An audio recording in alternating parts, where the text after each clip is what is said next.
Hello, and thanks for being here for another episode of the Collapse Life podcast. I'm your host, Zahra Sethna. There are millions of versions of the American dream, but the basic gist goes something like this. A whip smart kid is born on the wrong side of the tracks. He drops out of high school and he works any job he can find, but he dreams of someday making it big. So, with grit and determination, he learns everything he can about finance and eventually lands himself a job on Wall Street. He's smart and hardworking, and soon he becomes the toast of the town, making money not just for himself, but also for his clients and being called the Wall Street Whiz Kid. It's a story that sounds like a movie, but it's a real story. And that whiz kid is here with us today, Peter Grandich. Welcome back to Collapse Life. It is so good to have you with us again. Well, I enjoyed our conversation so much. I've shared it countless times. I really look forward again speaking with you today. Us too, us too. So I wanted to start with talking a little bit about that journey that we just sketched out there from dropping out of high school to being dubbed the Wall Street whiz kid. It's really an extraordinary story, and we didn't get a chance to get into it the last time. So can you just walk us through some of the most pivotal moments that shaped your career path? Sure. Like you said, born in Manhattan, raised in the Bronx, never had an ounce of thought of the financial world as a livelihood. However, I would meet my future wife, who was born and raised in Ireland. She would be gifted some money by her father. I was working as a warehouse manager, became intrigued with the stock market through a security guard, took a small amount of money, turned it into a fairly large sum, only to lose it through a penny stockbroker within 9 months. Started at an investors club, and a gentleman came who was a president of a small brokerage firm, heard what I was doing, suggested I become a stockbroker. And despite everything my wife said against it, I left the warehouse job, and in March of 1984, became a stockbroker. By June or July, I wanted out because I couldn't do what really only a young broker at that time had as an opportunity to gain clients, and that was cold calling, telemarketing, what we call now. One person hung up on me. I couldn't pick the phone up again. But the gentleman I worked for wrote a newsletter, and he suggested I write maybe my thoughts down and publish it. And that's what really started it. And in less than 3 years, I was head of investment strategy for a New York Stock Exchange member firm. In that June of 87, I would put out a forecast of a crash. The day after I put it out, the firm wanted me to retract it. I refused. Uh, I was made fun of because 11 days later, the market was 3 or 4% higher, which was a big move back then when it was only 2000 and change. Yeah. And but then the crash came, and then the day after the crash, I talked about the market going back to new highs within 2 years. And the name Wall Street Whiz Kid really came from a man named Steve Crowley, who was the business editor of Good Morning America then, heard about it. I don't, to this day, I'm not certain exactly how he heard about it, interviewed me and called me the Wall Street Whiz Kid. And I milked it for the next 30 something years. That's pretty much how it got started. It's an incredible story. You mentioned that you had some early losses, and I just wondered what inspired you to keep going and keep going with investing. Well, I actually turned $7,000 into a little over 100,000 when I was the Wow. warehouse manager trading stock options. Then got a call from a penny stock broker. And back in the 80s into the 90s, penny stock brokers were the cryptocurrency people of the 80s and 90s, and convinced me. And as a lot of times as people get a hook, the stock that I lost the most on was a stock that Ed McMahon from the old Tonight Show was part of. And I was so thrilled, and I got to meet him and all this. And I bought into this idea that they had. And of course, it went to zero. Hmm. Uh, but when I entered Wall Street, uh, pretty well got fortunate that early on forecasts were right. The 87, the 88. By the early 90s, I got asked to manage a portfolio of a mutual fund and four hedge funds. And then, of course, by 1995, I wasn't even 40, and I thought I lived what you talked about was the American dream. And I left the brokerage money management business to become a full time consultant, thinking that I could just trade for the rest of my life. Mhm. And boy, that was the biggest wrong view that I probably had in my entire career, because it would be filled for the next several decades of major wins and major losses, big battles with depression, one that almost took me for the whole count of 10. And realistically, only in the last half of my career, and especially these last 10 or 12 years, I really embraced my faith, my Catholic Christian faith, into my work, wore it on my sleeve, benefited somewhat from that because that's how I got involved with athletes 20 years ago. But then, because of that, is one of the main reasons why I left dealing with athletes, because of what happened in professional sports and social stuff impacting sports. But it's been a whirlwind, and there's probably not a story exactly like this. Most people who end up on Wall Street, they go to Wharton School, or they have big Yeah. degrees, they go work at big firms. The words they use have 5 or 6 syllables. I never been that type. In fact, most of the clientele was always blue collar people that made it. I always used to joke, and I don't mean to make fun of anybody by this name, but I used to always say that Biffy and Buff, who wanted to go down to the yacht club, I wasn't the person that was going to go sit with them and drink tea. So Right. that's pretty well the difference, I think. You were the outsider's insider. Yeah, I was the exception to the rule. I think that was the fairest way, and I've kind of been that way in my advice. It's turned out that way, not on purpose, but it came that way. You mentioned your faith, which is something that you wear on your sleeve, and you talked about it in your book, which was called Confessions of a Wall Street Whiz Kid. I just want to talk a little bit about that and what made you kind of go in that direction. It must have been another thing that kind of set you apart from the usual Wall Street crowd. I mean, people were not really talking about religion in the context of finance, especially in the 1980s. Still don't, but Yeah. we'll get to that in a moment. But so I was had a Jewish uh, non-practicing mom and a Catholic non-practicing dad. I was baptized as a child, and then I was left alone. But I would meet my wife, be married in Ireland, be married in the church, and had to become Catholic. But I would have came Buddhist. It wasn't that I was suddenly moved by the Catholic faith. I came in and did what I had to do first. Confession at 23, which is a big difference at 6 or 7 versus 23. Yeah. But and really, in the first 10 or 15 years of that 40-year career of mine, it wasn't a major part of my faith, but I would meet a man in the mid 1990s who would become my best friend of all times. He would actually become a Catholic lay evangelist. And then the early 2000, after really the first of 3 major battles with depression, I would start to look into my faith, and I would get involved in Christian sports ministry. And that led to deeper involvement. I was doing Bible study in chapel with the New York Giants, and to a lesser extent the Yankees. And I was a Met and Jet fan, so it was kind of telling me that there must be a God to begin with. But before long, I became friends with them and rooted for them and things of that nature.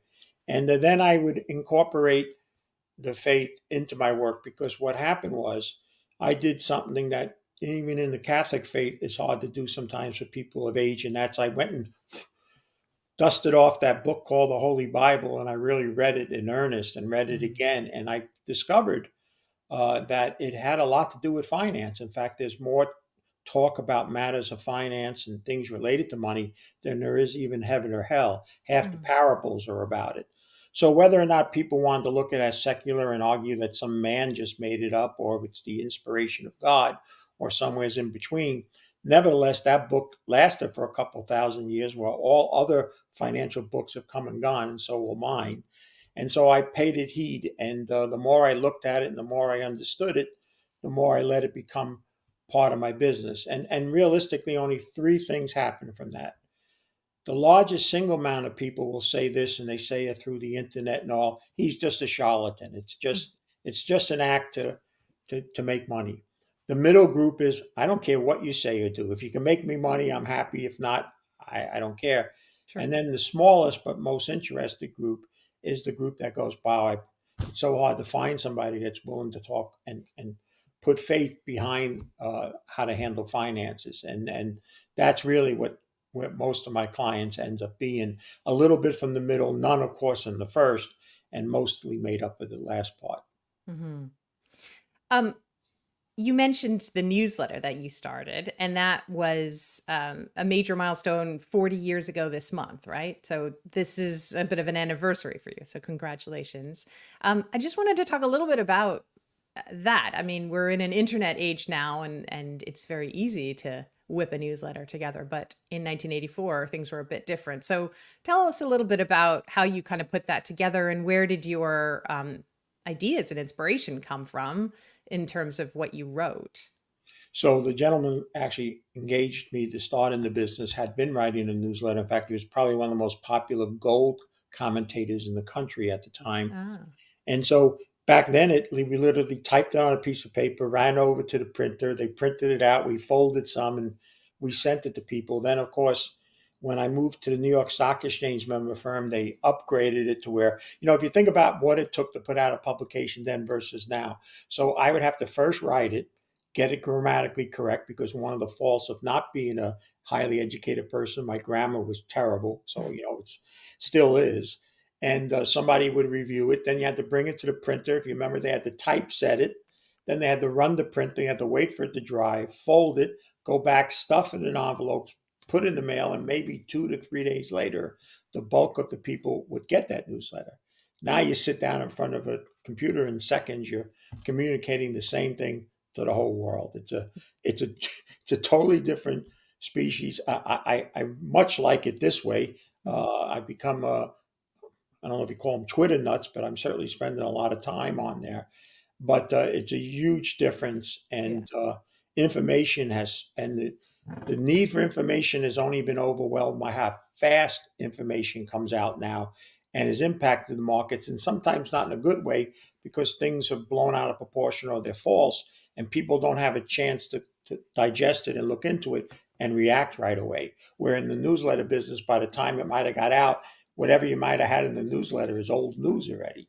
So Mhm. that's the big difference, I think. Indeed. Yeah, definitely. And how did it was funded because you were within an institution and that's how it got paid for? Is that correct? Because it So sounds like actually, it would cost a lot of money to it, do that it production did. So process. what happened was, the man I worked for kind of lost his firm, and he went to work with a guy, and I went with him because I didn't know anything better. Now that guy was probably one of the worst people I ever worked for, but he did one thing. He said, "Hey, I think I can make money selling your newsletter." I said, "Well, I don't have to pay for it. Sure, go ahead." And we tried selling it. Then the firm where I would go, where it was the only New York Stock Exchange member firm I would end up working for, the branch manager really wanted to get the guy who started me in the business to come join his firm. So he said, "If you can get him and come over with him, I'll give you a big budget."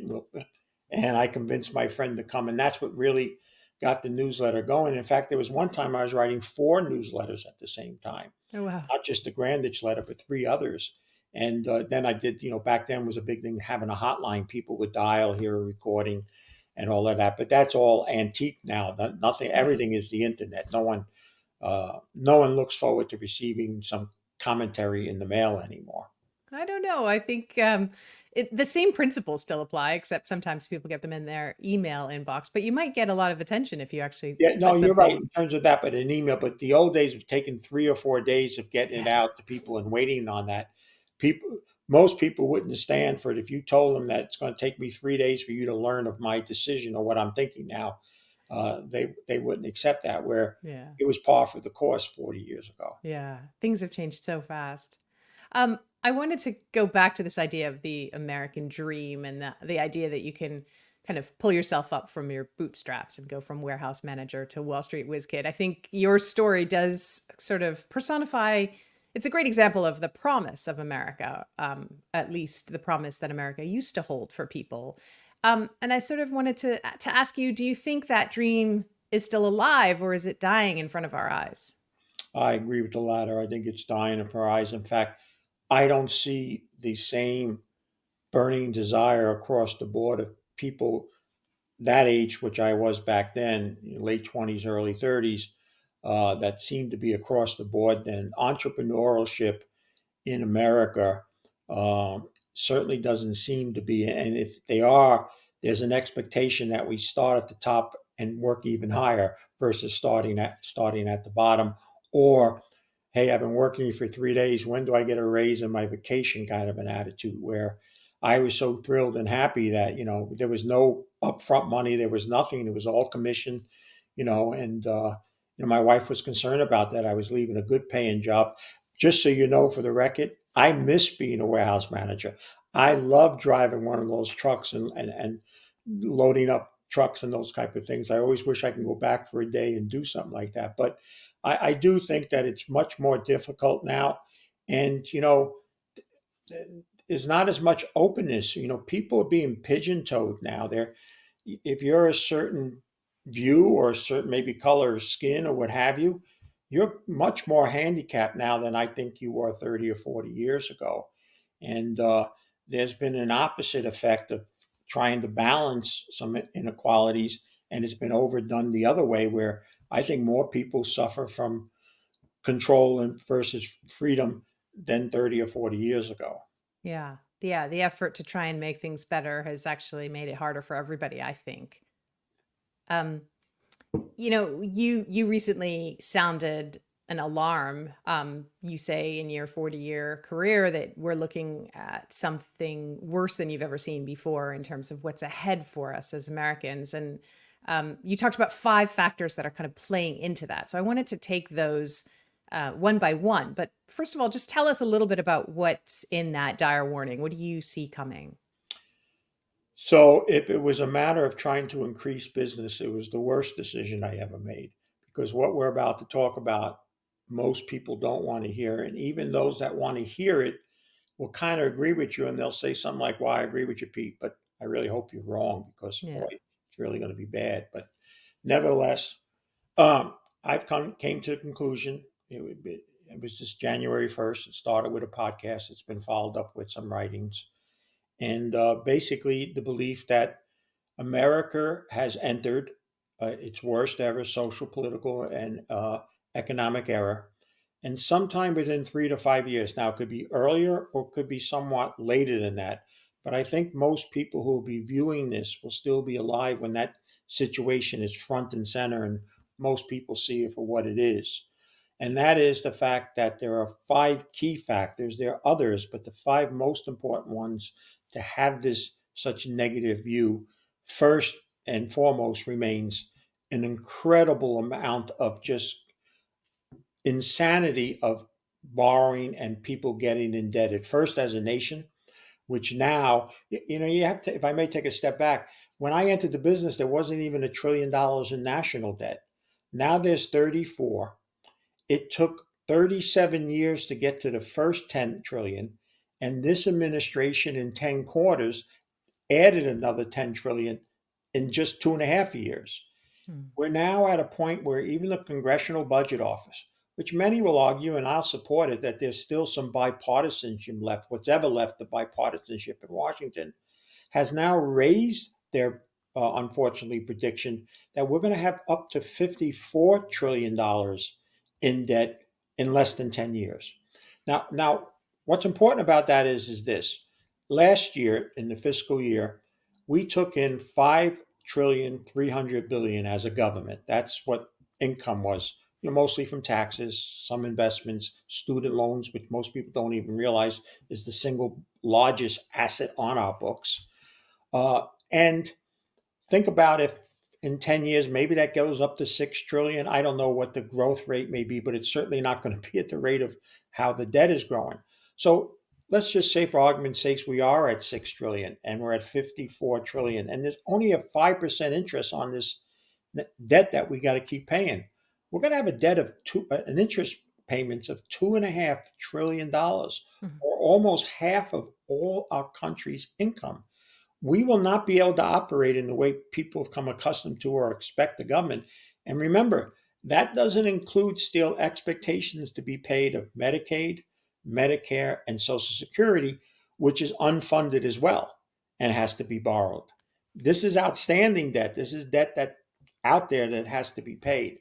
And so it's a non-starter. It's not feasible. It's not manageable, and that doesn't take into account states that have debt issues, who, by the way, have to balance their budget, unlike the U.S. government.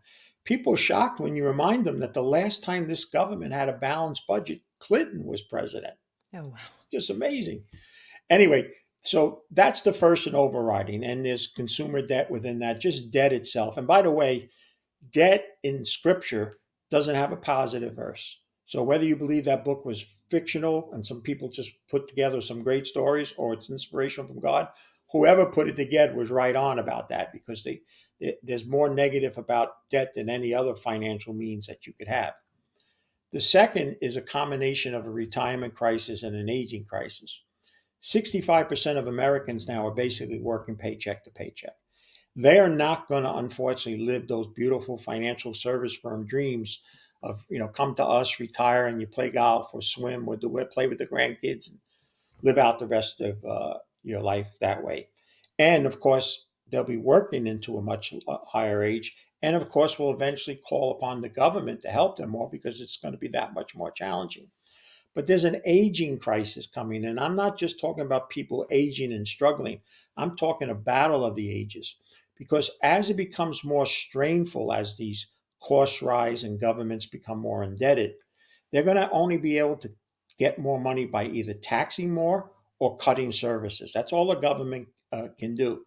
Mhm. So some young 30 or 40 or maybe even 50 by that time person who's going to be taxed and taxed more recognize clearly by then that Social Security at least is a non-starter for them. And if it is, it's not going to be anything less like what people are getting now.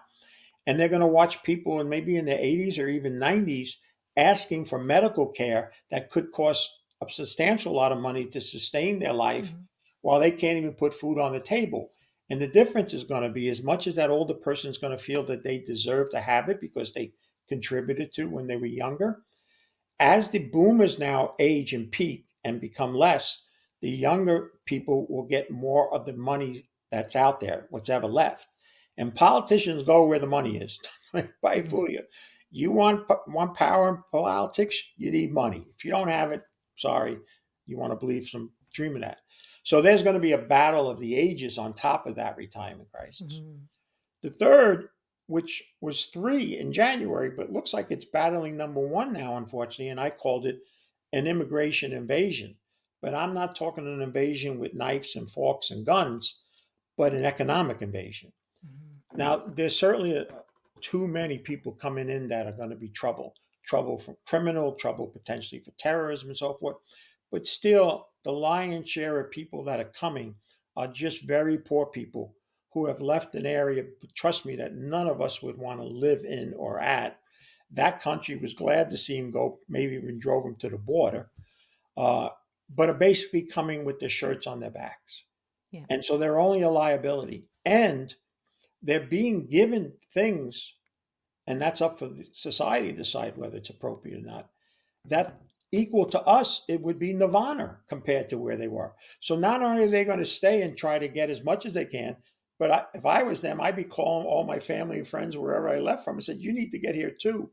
So I don't even know if a wall works at this time unless we reverse this and actually say and conclude that you can't accept illegal immigrants. They're not Mhm. newcomers, as one party is calling them, and have to kind of exit them, or somehow anybody else that comes is going to have to go. That is going to be a big economic strain on those other two things we already spoke about. Number four is something different, and Wall Street still scoffs at this, and it's just I want to be alive the day I see them bite their tongues for being wrong, but I also hope it doesn't get that severe. And that is, there's something called BRICS, BRICS. It's a formation of several countries expanding now around the world who have formed together to not only trade with each other, financially work with each other, but do it without being involved with the United States. And that is just growing by leaps and bounds. Now, some on Wall Street still say, oh, it's never going to amount to a guy like Grandich says. And I say to them, listen, even if I'm only half right, remember that's business that used to be done with the United States and now won't be. And by the way, they also won't be using the US dollar. But those dollars will still exist. Where will those dollars need to come? They're going to come back into our system, and that's only inflationary. So Mhm. the BRIC story is another, again, not being looked at.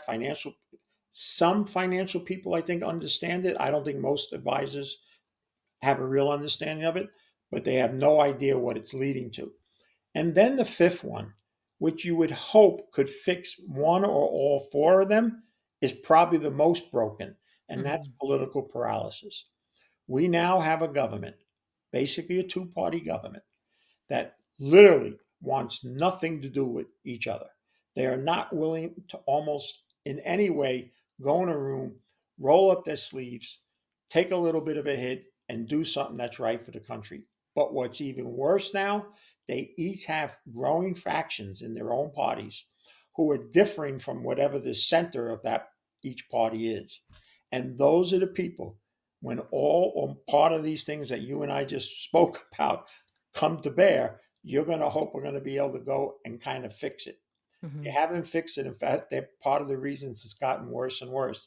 And so it's very hard, if actually it's impossible for me, looking past a few months. It doesn't mean the stock market's going to go down right away and you have to run and seek shelter. But I can say within a few years' time, it's going to be much more challenging for a lot more people. And most people in my planning business, I still see 7 or 8 out of 10 families, from simple two-wage earners right up to the athletes that I dealt with that were making 20, 50 million a year. They're all living a lifestyle at least one or two higher than their finances support. And Yeah. everybody always asks this question, well, how did he do it? It's very simple. Personal income goes up 3/10 in 1 month. Consumer spending goes up 6/10. You made three, but you spent six. There's only one way you can spend the six. You borrow the other three. Yeah. And we've borrowed so much against the future that the people that are really going to pay the price are my children and my daughter has children, because this is going to take a generation or more to work through. There's going to Hmm. be no quick fix in this. And we haven't even begun to see the real hardship from it yet. And trust me when I tell you this, for every one person that will listen to this and go, wow, he's right, 98 are going, man, I wish I didn't listen to this guy today. I wish, Yeah. because it's not palatable. It's not. Can you imagine what Noah must have been? He must have been working on that boat. It must have been sunny. And I still say, and I don't mean to joke about it, but hey, Noah, what are you wasting your time? Look how beautiful. It's sunny and all. You're saying it's going to rain and wipe out Right. everything? And one day, thank God he had the ark. Yeah. No, it is a huge burden to sort of see all of this. And what you just laid out is just stark reality. But it's a lot for a lot of people to take in. And so I think people just say, well, everything's fine right now. I could still go to the grocery store and buy my food, and I have a car and I have a house and everything's fine. Head in the sand. Let's just deal with it later. Or they just maybe turn off and say, I'm not listening to this. So that, I mean, that's really what we're trying to do with Collapse Life, is try to break it down and bring on people like you who can say these things and put a little meat on the bones and just help people understand what's happening. So I'm really grateful for you coming on and laying this out. And I want to kind of go through each of those. I have some follow-up questions. And I guess maybe we can just start with the last one first, because it, as you said, ties into everything else, the political situation that we're in. And we find ourselves as a country more divided than maybe we've ever been, maybe even more than at the time of the Civil War. So, um, can it be fixed? Is American democracy fixable, or does it collapse and we have a completely new system that comes from it? Because if we can't fix that, I don't know how we fix the others. So I'm going to just have on my Catholic Christian hat for a moment and go, please God, let it be the case that we fix it. Now I'm going to put on my secular, living in the real world. I don't think so, sir. I think it's broken. And my philosophy about it is this, uh, there's no middle ground anymore, just like the disappearance of the middle class. And there's no middle of the road. People are either over here on the left or over here on the right, and not just in every way that we look at things.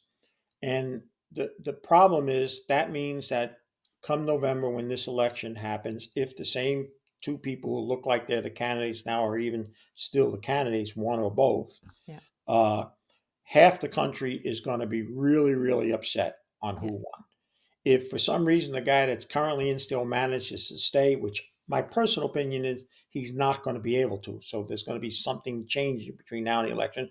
But whether he is or his group is and kind of the same type of person takes over, if they somehow win again, the people that are already distraught and believe America is, gone down, make America great again, all that kind of stuff, they're, they're going to head for the hills. They're going to just Mm. feel that we gave it our best shot. We had the best guy that we think rep, and it didn't. If it's the other reverse, and there'll be a slight period where that group feels, oh, we got a shot to turn it. Oh, be good and all. And my comment to this is, and my wife, who's much more in that camp than me, doesn't like when I say But, hun, if you think these people did all of this from the top poor time that man came down the escalator and that's who's going to be president, all through his presidency, all what's happened after all these charges and everything and all, that they're just going to go the day after the election, well, we gave it our best shot, let's just go on with our lives. Yeah. Bad people just get worse, and they seek even harsher, and that doesn't get into the point also that I have to tell you that underlines all of this decision is a belief that there's a spiritual war happening through this. Mm-hmm. This is not just human against human. This is beyond our grade. Both you and I are great, but so there's no way that I see a political reckoning or getting, not counting out for those of faith, and I don't think you just have to be of Catholic or general Christian faith. I think people of others who believe in a supreme being and a God, and who knows what that God has allowed or could choose in that. But outside of that, left to humans, no, I would have to tell you that I don't believe there's any real chance this happens without, as you said, I hope it doesn't resort eventually to civil war, but I do believe that we are, like you said, pretty well divided as people were there on certain issues and so forth and so on. And many times those type of things have to get drastic, and someone has to become a serious loser. And then Yeah. hopefully the winner is consolatory and willing to help that person come along. Like after we defeated Germany and Japan, we didn't just say, oh, you were terrible, we're never going to help you. We went to Japan and Germany and tried to rebuild it and all, and probably going to have to go through something like that. But I'll certainly be long gone before anything gets to that level. Yeah. I tend to agree with you that it's past the point of being fixed, which in a way maybe gives us a moment to say, all right, well, the government's not going to get us out of the debt crisis and the immigration crisis and the retirement crisis. Let's stop even thinking that there's going to be some sort of political or government solution. And let's put on our creative thinking caps and find other ways to maybe not solve the entire problem, but break off small chunks and attack them. So let's go back to debt, for example. If the government, I mean, what generally happens when countries are highly in debt is, as you said, they are forced to cut back on spending on critical things like infrastructure, health, education, social protection, and that's likely to happen in the U.S. as well, right? Well, let's not forget, and people forget this because people have short memories, and politicians take great advantage of that. They, the original QE1, which came out of the last financial crisis when Obama Mhm. and Bernanke got together. Remember, it was supposed to be to build infrastructure. Much Mhm. of the money that was being lent to build up infrastructure, people be working again, and so forth. It went to the banks and dribbled out of the banks. It didn't go out the way it was supposed to flow and all. And the subsequent QEs after that all did the same thing and so forth and so on. But you're right. Services are going to be cut dramatically and taxes are going to be raised. Mhm. And it goes to an attitude that I've had long before thinking of an arc, and for say the last 15 or maybe 20 years is a less is more attitude. I think part of the issues that got us here is my generation and the kids that have been came from that generation lived a lifestyle much higher than our parents and grandparents. And one of the fastest way to know that is our parents not only lived in much smaller dwellings, you remember wherever you were as a kid, the average exists out now, but there wasn't this thing every couple of miles when you drive down a road called public storage Right. because we didn't have all this stuff. We just Right. didn't. My parents had one car, there was one TV, there was no credit cards. And all the medical studies say, from a psychiatric standpoint, we're more a mess now than previous generations. So all this stuff didn't lead to a lot of things that people assumed it would be, and so forth and so on. Right. But a less is more attitude. And to answer you about that, about debt, is sure we can't do anything much about the government not keep borrowing. We can voice our opinions to our local Congress people and all, but we certainly can cut back on our end. Mhm. And consumers are still spending way too much. But now some have gone past that ability. We have about 35% of the bottom 50% of income people. So that's about 15 to 20% of the entire population are using credit cards to pay for necessities, Yeah. to pay for their daily costs for food and rent and gas. And many of those people are using credit cards where they're paying a much higher interest rate because their credit isn't as good. And in the credit thing, it's kind of like getting hooked on heroin. Once you build up too much of a principal and just start making minimum payments, you can never get out Yeah. because whatever you pay, what they add on always keeps not really working down the principal. And that's where a good part of the population's at now. But one of the things you can do is learn to spend less. I tell people this all the time. Very few do it, but some did, and they're shocked.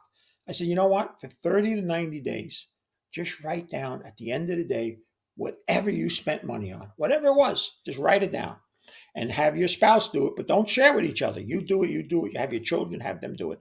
And then all sit together and see, and you're all going to go, why'd you do that? You're spending eight Starbucks, $15 a day, 5 days, $300. And then the kid goes, with $300, I can get a car. These, Yeah. you really don't know how much you're spending till you actually look at it. And, Yeah. and that's a good first step for people, but cutting back and lowering debt exposure or eliminating it. And may I add one other thing about this? There's a sense that people tell you when they've lowered or got out of debt, a mental freeness of a bondage that everyone describes. I can't begin to tell you, even though I'm not doing as much as I used to, I'm enjoying life much more, not having that monkey on my back. Right. Right. I may not be able to buy my Starbucks or, go on Amazon and get everything I need or I think I need, but probably don't need. I may not be able to do that, but at least I don't have that weight of that, Absolutely. debt payment, And that that freedom, interest I payment. hear from everybody, is Yeah. always described as one of the best highs they've had and lasting highs. Yeah. And of course, we can all stand to pare back and do with less. And I think that probably begins to be the lesson that helps with all the rest of the things that are to come. So, obviously, if we move on to your other point about immigration, that's also going to lead to overburdening social services. And so there's going to be less to go around for more people. Basically the same situation. Um, and so the same solution, right? Yeah, so People. I've told people, and I've used this, and it's probably stopped some people from interviewing me, but I said that what is coming is going to make the Great Depression look like a walk in the park. And everybody remembers the Great Depression and people standing online and selling apples and things of that nature. But the difference back then was, we were still, for much of the United States, an agricultural commodity. So certain people got food because there were places, farms, and things of that nature, or people that ruled that they could raise, get a couple eggs or potatoes or whatever it may be. That doesn't exist anymore. But there was a moral fiber that existed back then, that people went out of their ways to help each other. Even if I only got half a potato, I would give a half to my neighbor. I don't know if we're that same society anymore. I don't know if we can count on those things in the really, really tough times. I saw in COVID some good, but I also saw a lot of, a sense, hoarding and so forth. And that's the other scary part, is that I think the tougher time will not have the same fabric that people were made out of a couple of generations ago. Hmm. No, definitely. And that is such a concern. And I don't know what we can do about that. Well, you can just be you can still be it. You know, you know, you can't help the whole world, but you can start by helping yourself to help others better. So if Mm. you put yourself in better shape, and I don't say this to brag, but my wife would attest, and it's because of her, that we live a lower lifestyle than we could. We could move to a little better house. We could clearly get a better car. Maybe we can go on a couple more vacations, or when I go out, I can buy bottles of Dom Perignon for people and look important and all, and don't. But part of that also came with us doing what we felt, helping others. Mhm. I give my time to a radio network that has me on. I speak to their listeners if they make a donation. So it's sweat equity for me, but it's also giving them something. Yeah. I found, my wife and I, one of the big issues that concern me is that if you go around our country now, doesn't matter what state you're in, go to anybody that runs a food bank, they'll tell you demand is up quadruple or more in the last few years, and more working class people are showing up to maintain and get food. And so anything that we have of excess and all, we try to think about going into some place that could use that and not maybe have some of the things that we have. And I think that's going to be the big test. I think that's going to be where we're called on. That's why uh, for a lot of years, and you can knock it all you want, and believe me, there's plenty to knock about the Catholic Church. We could spend a couple hours, and I wouldn't even get out half of what I have to say in a negative view. But one of the good things it's been, and there's been others like it, other denominations, other religions, who have, because of their faith, rolled up their sleeves and helped the less Yeah. fortunate.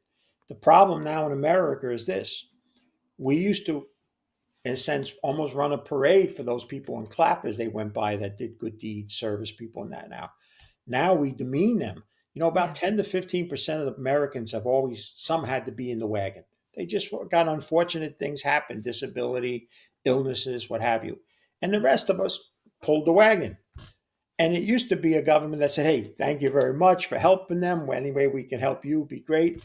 Now we demean the pullers. We're getting to the point where we want to get in the wagon. Yeah.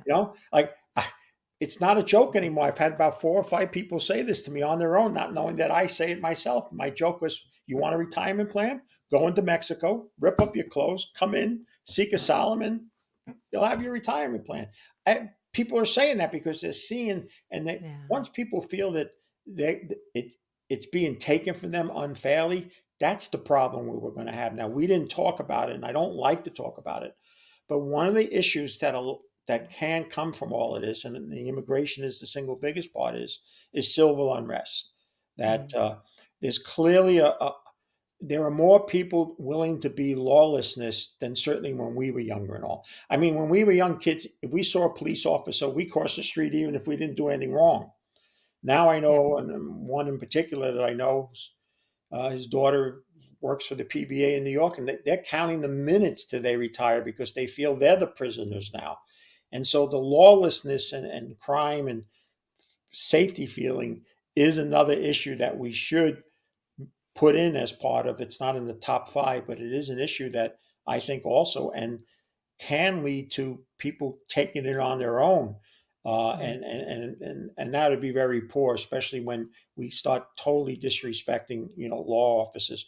And sure, there are some that are bad, and I know that and Yeah. all.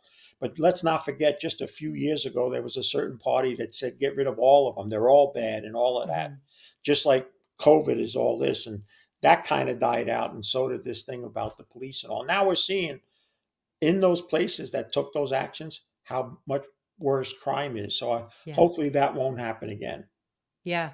Everything has been so black and white with no shades of gray, and I think we're now seeing what happens when you say it's either one way or another without any kind of nuance. And I think it feels like people are waking up to that. I mean, there are people in New York and Chicago who are saying that was a really bad idea, and having police presence is an important thing, and businesses are now leaving these cities because they can't survive with all the shoplifting and all the looting and The that kind of thing. problem So, with that now is you're right.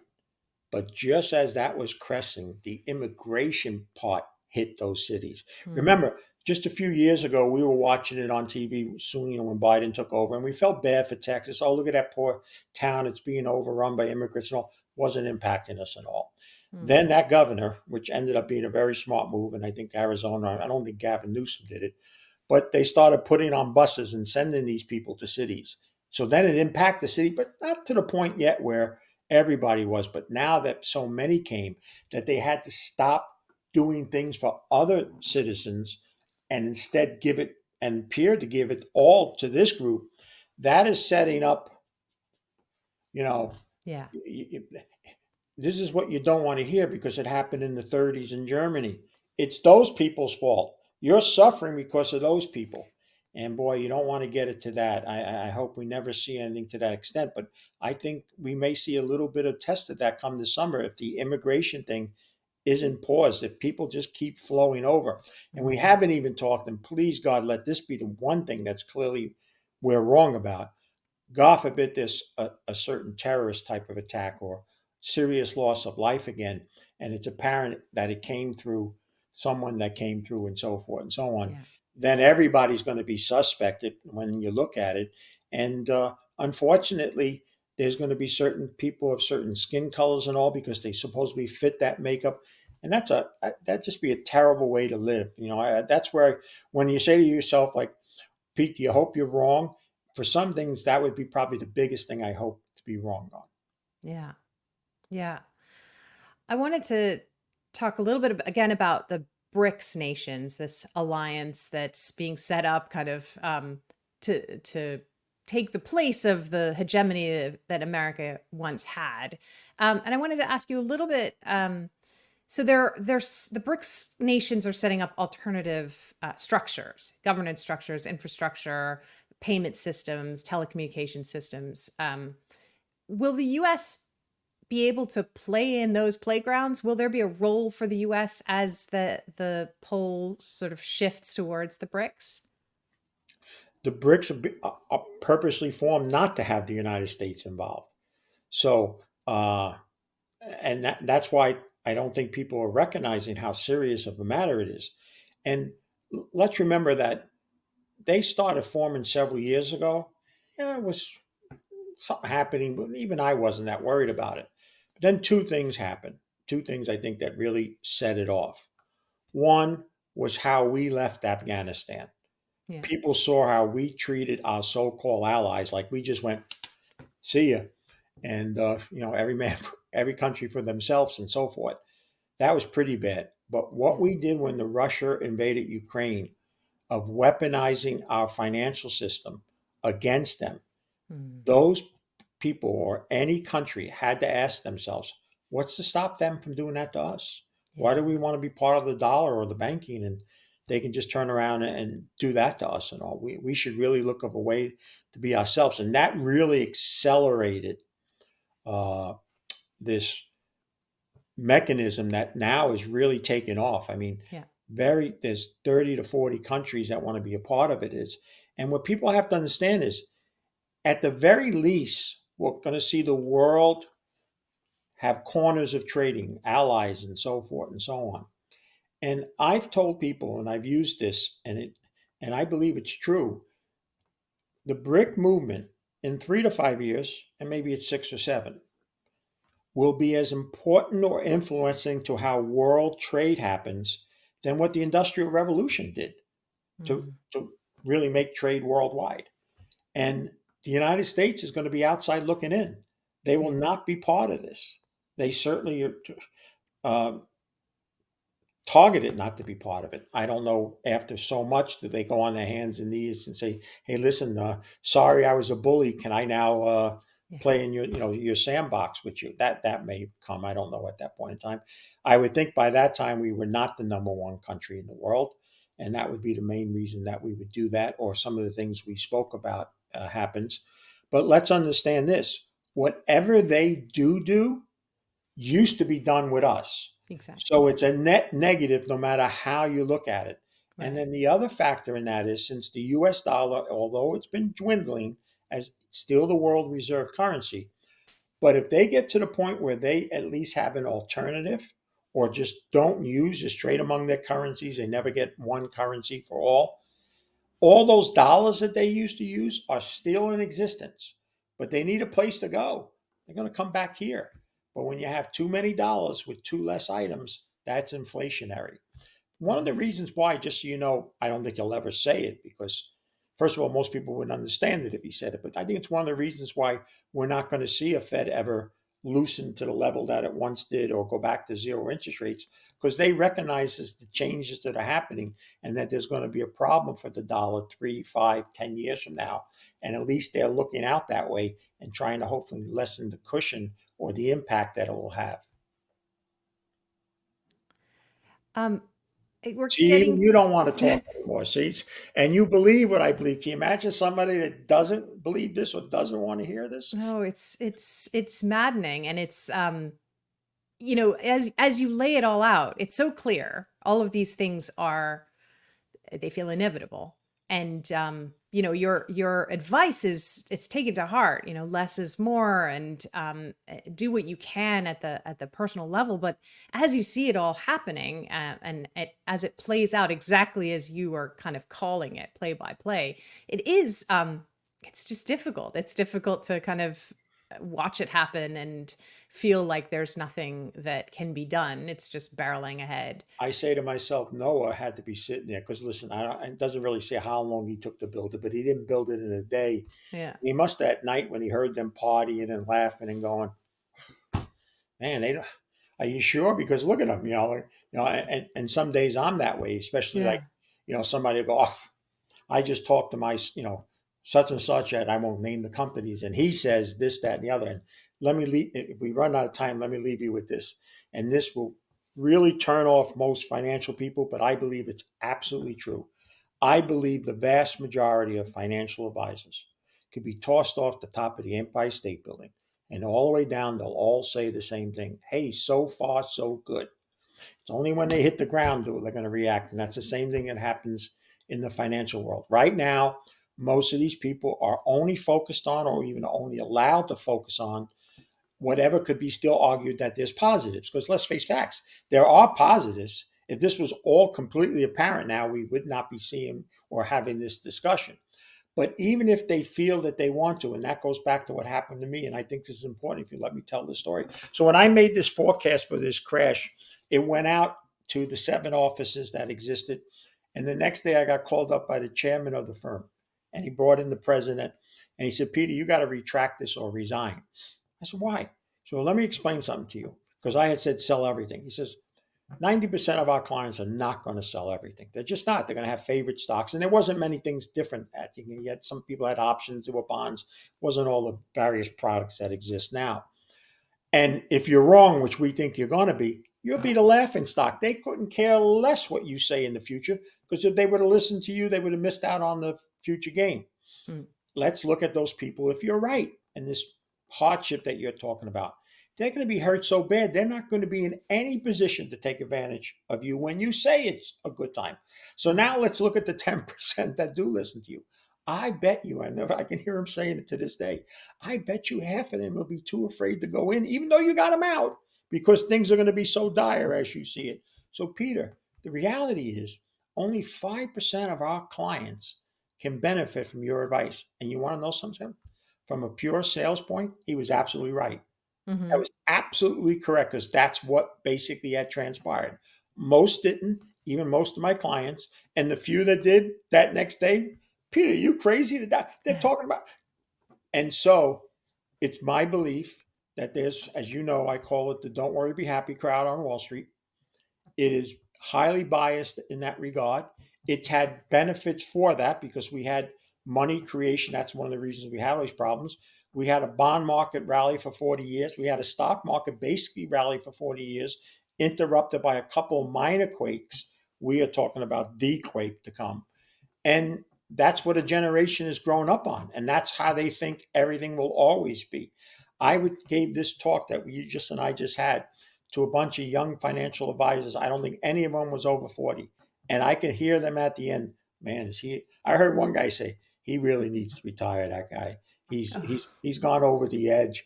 And dinosaur has been thrown at me, relic, and that kind of stuff and all. And like I said, Noah must have been a very lonely person because he knew this thing. He's working on this. And at the end of the day, he only got a couple of people to listen to him. So, that it comes back to just sort of speaking what you know to be true and continuing to say it even in the face of 95% of people telling you that you're wrong, right? And you've been doing this for 40 years, so why stop so, now? so probably in the first third of my career, I was pretty much like everybody else. I was a member of the Me, Myself, and I Society, which is a big society on Wall Street. Uh, I became a little bit of a legend in those early days after the call because I was on, CNBC and all this other type of stuff, and speaking at conferences all around the world. But when you make millions and you lose millions not once but twice, and you get to the point where you're in a fetal position, you can't even get out of bed, you lose a lot of that, thankfully. And some people don't get the chance to recover. God gave me a third shot. I don't know, maybe to be here at this point to be speaking about this. We won't know Mhm. until I stand and he goes, "Let's go to the videotape." But the bottom line is, I really just think that people are assuming in this financial service industry that everybody's got everything thought out, and they don't. They have a lot of plan A's, but they don't have plan B's and C's. And plan B's and C's are usually the ones that aren't palatable, so they're just left on the shelf. Mm.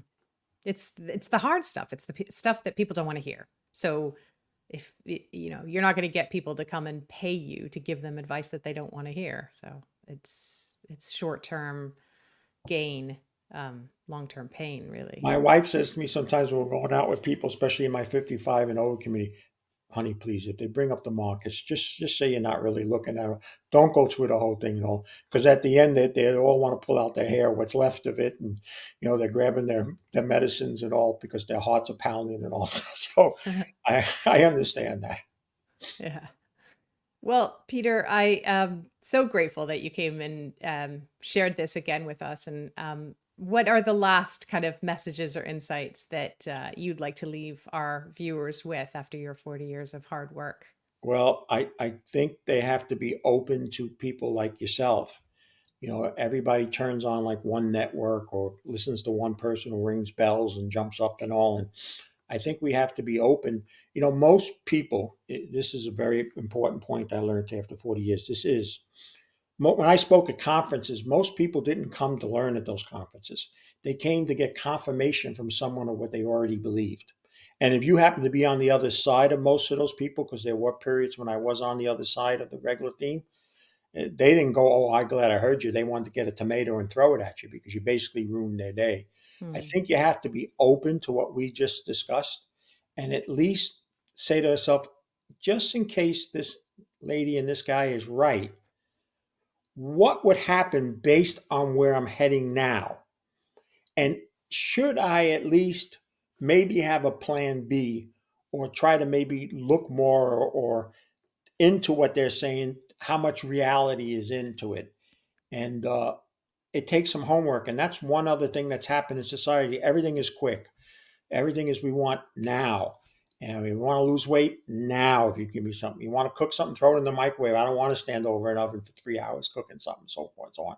Same thing with investment advice. People just on the surface. I'll give you a statistic that the financial service industry doesn't like to be known.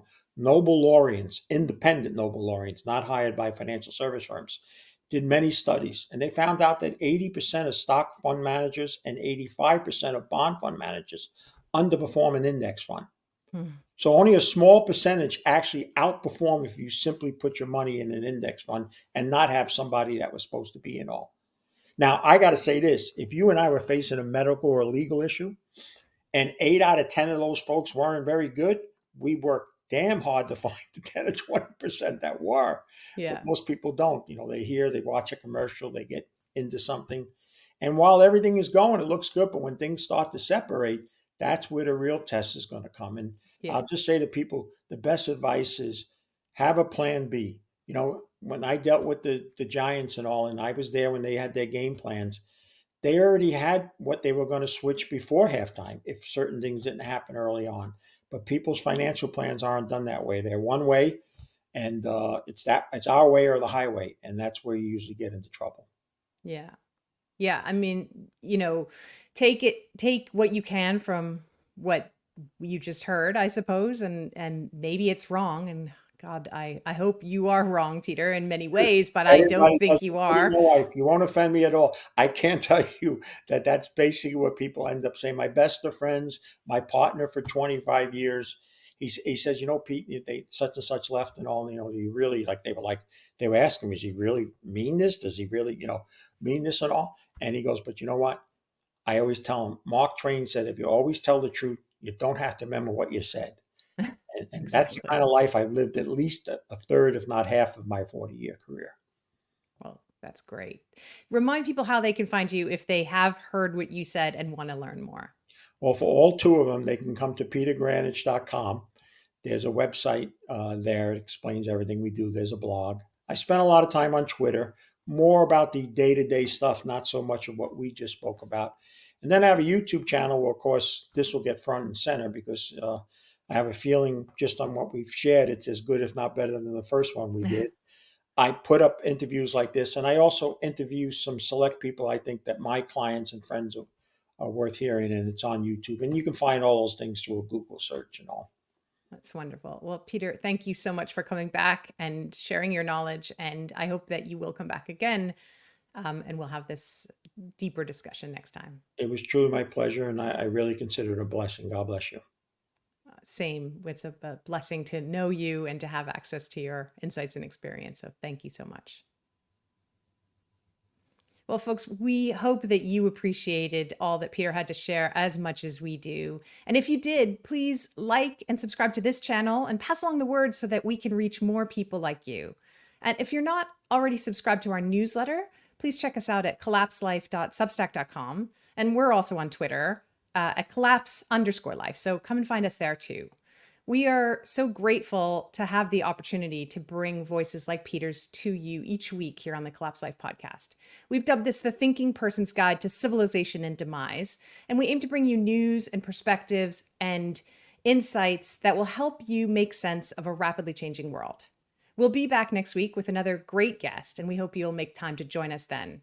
Until then, remember to keep your chin up. It's only collapse. See you soon.